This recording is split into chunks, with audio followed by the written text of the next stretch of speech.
Hai, Assalamualaikum warahmatullahi wabarakatuh and welcome back to my YouTube channel Ali Wahed. So guys, lately kan aku perhatikan ramai gila orang kena hack. Okay, aku rasa macam kena hack ni memang klise lah. Memang even daripada 2000, tahun 2000 dari tahun 90-an memang ramai gila orang kena hack. Tapi kali ni yang aku peliknya, okay, aku baca korang punya DM dekat Instagram dengan dekat Twitter. Dekat Twitter tau. Instagram dengan Twitter. Memang aku baca. Tapi aku nak minta maaf sangat sebab aku memang tak boleh nak reply semua orang. Sebab kalau korang nak tengok sekarang ni memang ada beribu orang PM aku. Dia macam aku ni counter pertanyaan tau. Tapi sebenarnya aku tak boleh nak jawab. Aku tak boleh nak jawab semua orang. Tapi aku adalah just reply macam yang ada beberapa orang aku reply lah dalam sehari tu, maybe dalam 5 ke 10 aku reply. Tapi ada yang aku tak boleh reply tu, aku memang minta maaf gila lah. Bila dia orang tanya, okay, bila korang tanya aku macam mana nak dapatkan balik account, aku akan cakap tak tahu. Tapi aku tanya balik korang tau. Aku tanya balik orang yang banyak-banyak DM aku tu, korang ada tak tekan link pelik-pelik sebelum korang kena hack? Mostly jawapan semua sama.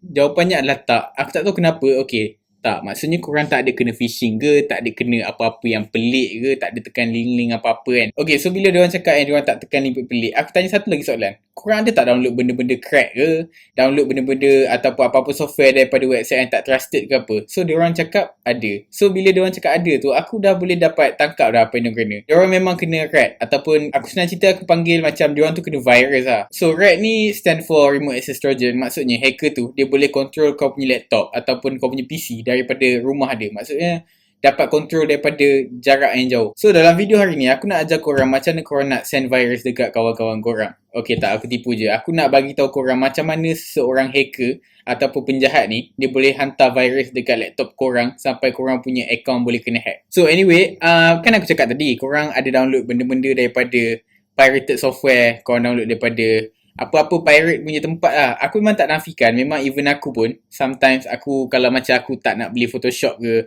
aku punya Microsoft Word dah habis tamat tempoh tapi aku nak juga pakai Microsoft, aku akan download juga benda-benda crack ni. Okay, benda dia macam ni. Korang tahu tak yang kalau korang download apa-apa daripada website-website entah abc.com 123abc.com, korang tahu tak yang sebenarnya software-software yang dalam tu, aku bagi contoh, mungkin korang nak download Microsoft, mungkin korang nak download Photoshop. Korang tahu tak yang software-software ni semuanya dah dibindkan dengan virus. Aku tak tahu sebenarnya dekat atas dunia ni memang banyak gila jenis-jenis virus yang ada tau. Kalau korang semua tanya aku, memang aku susah nak cakap yang macam mana kita nak detect sama ada software yang kita nak download tu ada virus ke tak. So apa yang kita boleh buat adalah satu je, jangan download benda crack. Okay, berbalik kepada tajuk, dah panjang sangat muka dimah aku ni kan. Berbalik kepada tajuk aku, macam mana hacker ataupun penjahat ni dia hantar virus dekat korang punya laptop, dekat PC, dekat phone, atau dekat apa-apa device korang lah. Untuk cara yang pertama, hacker tu takkan buat apa-apa. So, apa yang hacker tu perlu buat hanya diorang akan set up satu website, which is mungkin diorang dah bindkan virus tu dengan Photoshop. So, diorang buat satu fake website untuk Photoshop. So, bila diorang tulis kat situ, free Photoshop for life apa-apa, aku tak kisah. So apa yang diorang perlu buat adalah diorang hanya perlu upload je diorang punya virus ataupun software yang dah dibindkan dengan virus tu dekat website tu. Lepas tu korang sendiri yang download. So based on observation aku kan, memang ini adalah salah satu cara yang paling ramai orang kena. Contoh dia macam nak download VPN. Okay, so untuk cara yang seterusnya, aku rasa ni ramai orang takkan kena makan dengan cara ni lah. Macam biasa phishing lah.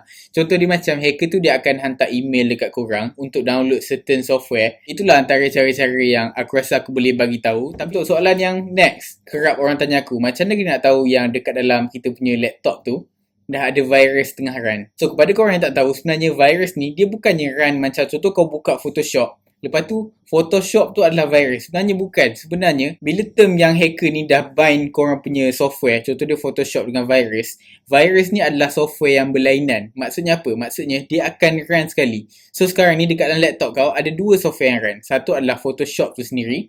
Photoshop ni dah dibindkan dengan hacker tu punya virus, and satu lagi adalah virus yang dah dibind tu sendiri. Tapi benda yang menjadikan benda ni bagi aku geram ataupun complicated, virus ni dia tak akan pop up pun dekat korang punya screen, tapi dia akan buat apa? Dia akan run dekat background. So kepada korang semua yang tengah tengok video ni sekarang, cuba korang buka Task Manager. Task Manager nak buka, Ctrl Alternate Delete. Lepas tu korang tengok dekat Task Manager korang tu ada tak apa-apa software yang macam pelik-pelik. Contoh dia macam abc.exe. bde.ase. Contoh. Korang pergi tengok. Kalau ada, cepat-cepat delete benda tu. Ada virus yang boleh run dekat background. Tapi ada juga virus yang even after kau download je daripada internet, dia terus auto run dekat laptop korang. Tapi itu virus yang bukan cikai-cikai lah. Yang aku cakap run dekat background tu bagi aku mungkin macam yang biasa-biasa je. Tapi ada juga virus yang dia tak run langsung kat background. Tapi even selagi benda tu, selagi software tu ataupun apa-apa dokumen tu ada dekat dalam laptop korang, dia akan detect as virus. Okay, apa lagi aku nak cakap?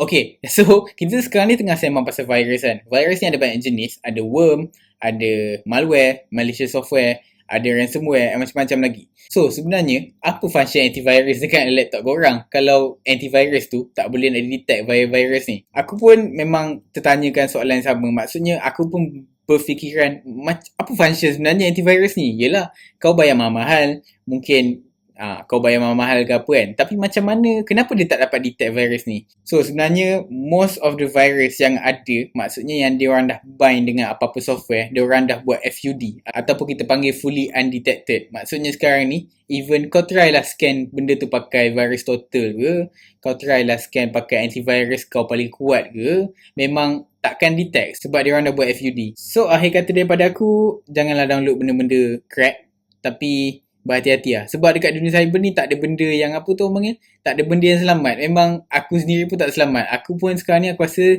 tengah tunggu masa nak kena hack je. So kalau tiba-tiba one day YouTube channel aku ni hilang, aku kena hack tu.